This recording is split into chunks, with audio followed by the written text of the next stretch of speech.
Hey everyone, and welcome back for another deep dive. Glad to be here. Today we're diving into something that's got Australians talking and maybe grumbling a little bit too. Yeah.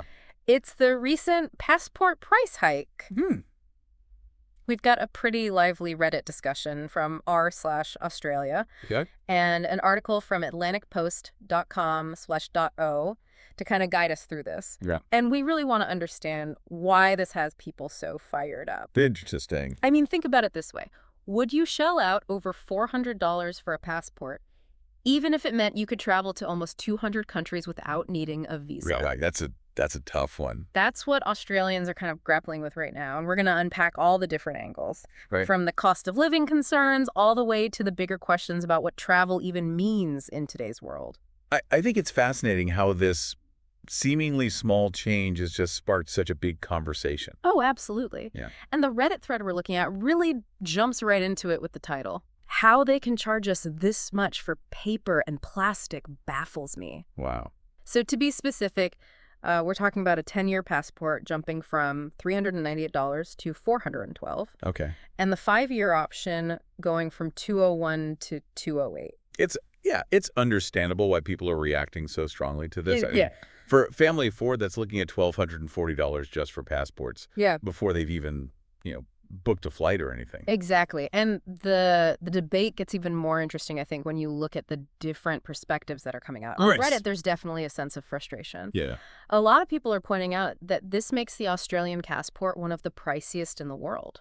Really. And they're asking, is travel becoming a luxury that's reserved for the wealthy? That's a good question. Yeah, it is. And the news article we're looking at actually brings in a really compelling comparison. Okay. Singapore. Hmm. Their passport is consistently ranked as one of the best in the world, Yeah. giving access to 194 countries, and it costs only $80. That's a huge difference. It is a huge difference. It makes you Yeah. wonder what's going on behind the scenes in Australia. Right. Are there, extra security features driving up the cost? Yeah. Are there inefficiencies in the production process? Or is it something else entirely? Yeah, that's where things get really intriguing, I think. Okay. One possible factor is just the way that passports are actually produced. Okay. Australia uses a much more complex printing technique Okay. with really intricate designs and embedded security features. Okay. This level of sophistication does come at a cost, but it also makes the passports incredibly difficult to forge. That makes sense. Security is obviously crucial. Yeah. But it still feels like a big price tag compared to what we're seeing in other countries. Absolutely. Yeah. And it brings up this bigger economic question of how these production costs and ultimately the price of the passport reflect the overall financial pressures Australians are facing. That's a great point. It's not just about the passport itself. No? It's about how this price hike fits into the bigger picture of rising costs in Australia. Exactly. Right. I mean, we're seeing rising costs for housing. Yeah.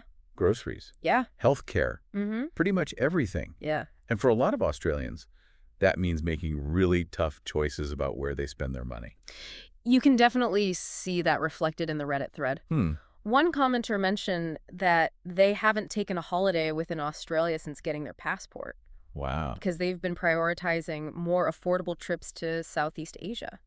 That's a fascinating point. Yeah. Is the high cost of an Australian passport inadvertently encouraging people to spend their travel dollars elsewhere? Yeah. And what does that mean for the domestic tourism industry here? Those are great questions, and it makes you wonder if there are kind of unintended consequences to policies like this. Absolutely. Yeah. It speaks to the complexity of this whole issue, I think. Yeah. There are economic considerations, Mm-hmm. social implications, and even questions about individual choice and freedom. Yeah. It's a lot to unpack. It is. Yeah.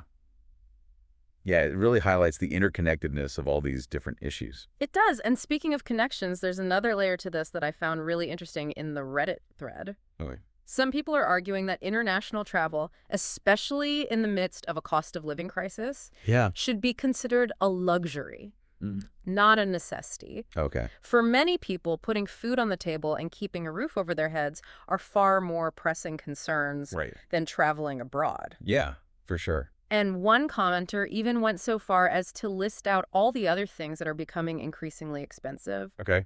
rent groceries, healthcare, even things like dental care. Oh, wow. It paints a pretty stark picture of the financial strain that a lot of Australians are facing. Yeah, and in that context, a passport fee, even if Mhm. it is, a one-time expense, Right. can feel like a real added burden. Yeah, but on the other hand, there's also a strong argument to be made that travel shouldn't be limited to the wealthy. Right. A lot of people believe that experiencing different cultures and broadening your horizons Yeah. is essential for personal growth and understanding the world. That's a really crucial point. Yeah.